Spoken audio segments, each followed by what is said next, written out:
Hello everybody, hope you guys are having a great day. So this next video is going to be about fixing two doors that were keyed. They also have some door dings, and yeah, so we're going to fix that. I'm not going to go super in depth on how to fix that on this specific video, but in videos to come we can go as in depth as people would like, and really just show you all the ins and outs of the trade.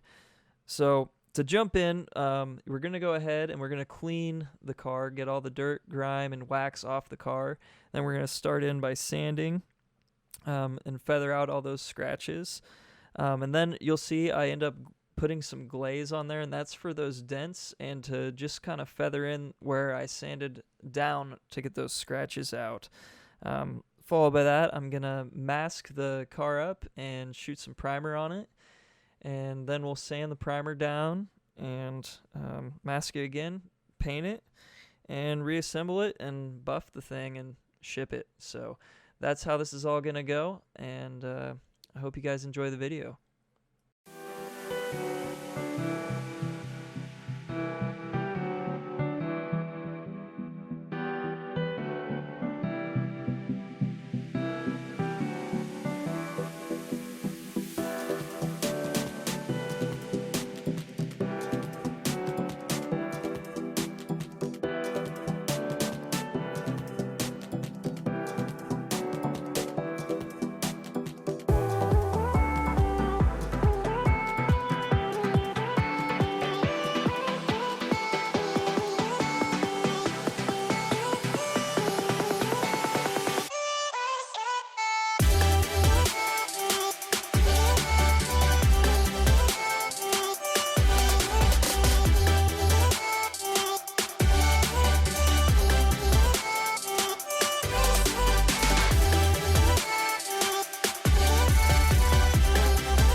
So this car is black, and black's generally categorized as easy to paint, but it's hard to buff. And this one came out really clean. I'm very happy with how the job came out. It looks great. There was only a few dirt nibs all over the vehicle. I went ahead and buffed a few spots just to be nice to the customer. But overall, I'm very happy with how this job came out. It's very straight, and I just couldn't be happier. With that, that's the end of this video. I hope you guys have a great rest of your day, and till the next time.